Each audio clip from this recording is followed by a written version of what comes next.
Hey everybody, Snake Doc. Today what we're going to do is I finally got my parts kit in for my Polymer 80 lower. I think you guys have seen this in other videos. I've done some more stuff on this, and I took all the texture off of it and slimmed it all down and smoothed it out, and I just decided to throw some granular grip tape on there because I don't really use this frame a lot, but since you can't really sell them once you make them, I have it laying around.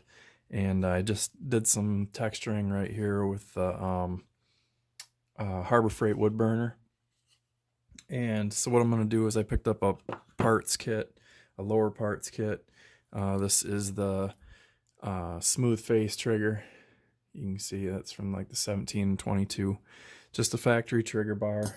And then it was a factory lower parts kit. But it does come with the extended controls. So I've already put in the magazine release and the slide lock, which the slide lock is standard, it's not extended, but this is extended. So the reason I'm going to make this video is I wanted to show you guys how to use your Dremel or use a power tool, rotary tool like this, and some felt wheels.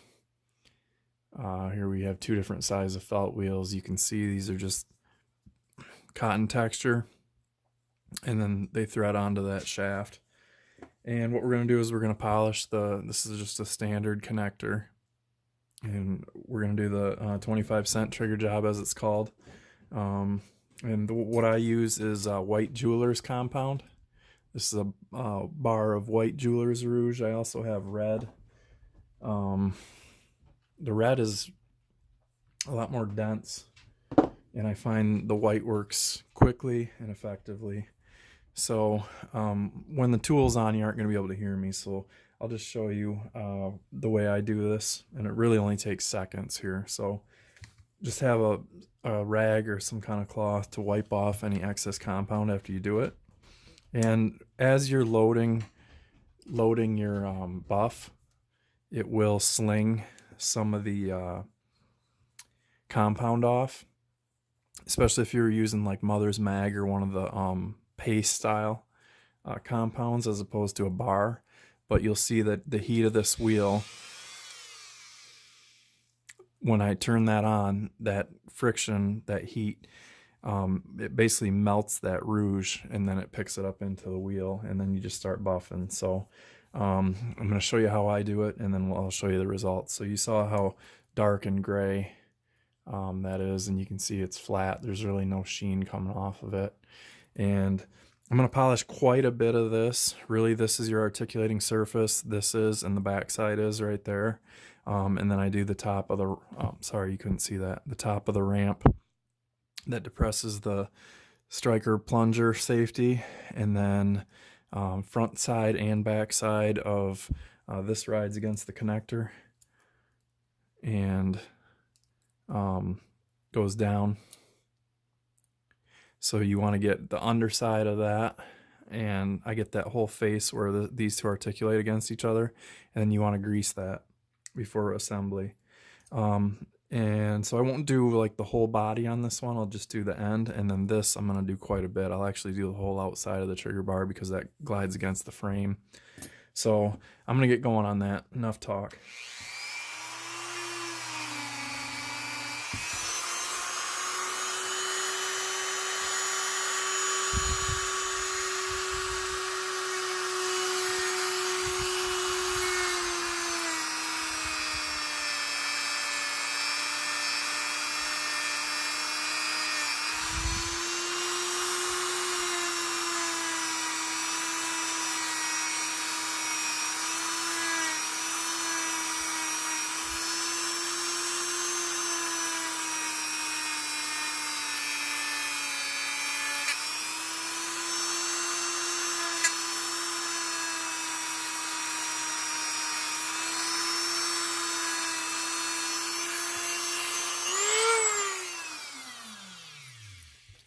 Okay, so we got the connector done. I'm just going to towel it off here and show you the ridiculous sheen that you get from using that. So there you can see the polished part. Look at that. It's like chrome. And so I get that because that is activated by the bottom side of the slide, and then I just do just that top edge on there, and then that surface that's right there on the front, because that's where the trigger bar is gonna articulate and glide on. So I'm done with that, so I'm gonna insert that into my trigger housing block.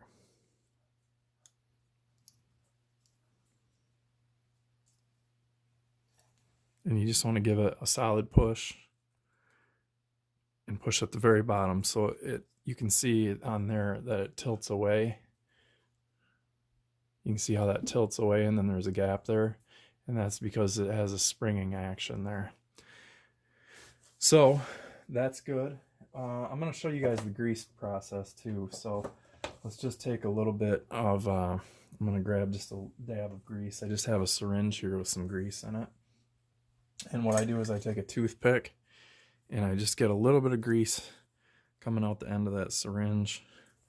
There you can see that it's coming out, and I'm going to pick that off there. That's probably twice as much as I need.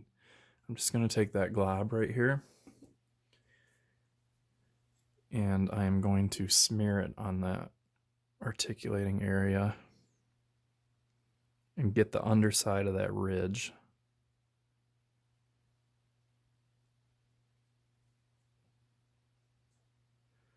And then I'm going to use the end of that and get a little bit of excess off there. So there you can see the grease that's on there, and it's on that underside. So we'll set that off to the side, use the rag. We're going to put some more rouge on now. And then I'm going to get going on that trigger bar, so watch this.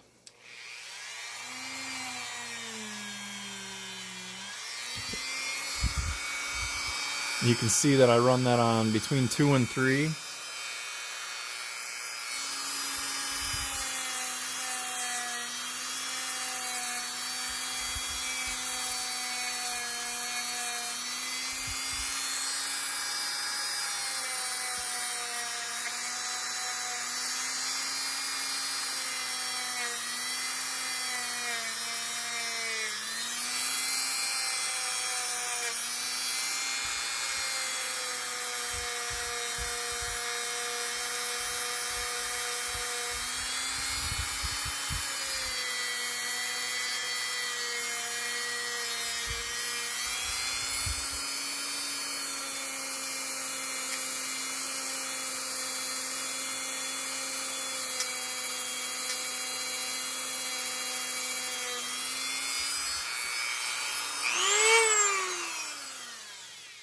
So you can see there's already a sheen developing on there, and it'll look good when I wipe it off, but I do need a little more compound.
So we'll give that a buff, and I'll show you guys what it looks like now. It's pretty much good to go. I mean, you don't have to spend a ton of time on these.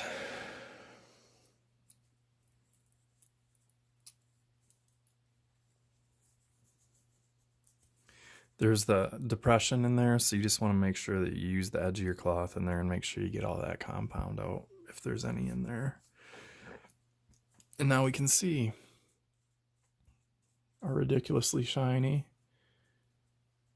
trigger bar. And there we have the top of the, you can see if you look at that, there's a little bit of like grooving right there.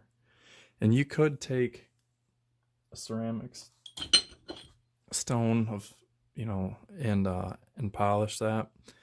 But really, it's a super slick surface, and unless it feels rough after you do that, then you could go back and stone it and then polish it again. But I don't really find that it gives you much of an impact on your trigger pull unless it was really nasty. But I always polish my striker plunger safety plunger for the striker. I always polish that make it a nice shiny dome. So that's ready to be installed, and I'm not going to finish the lower on camera because there's plenty of things for that. But when that grabs onto the spring, this will sit in there like this, and then you can see where that articulates. So now you can see I have grease on the back side of that, and that's an area that is really important to keep lubricated on a Glock. Some people just use a drip of oil, but because you have shearing surfaces like this, it's better to do a grease on there. If you ever have your gun apart, put grease on there. So thanks for watching. Hope you guys learned something, and shoot safe.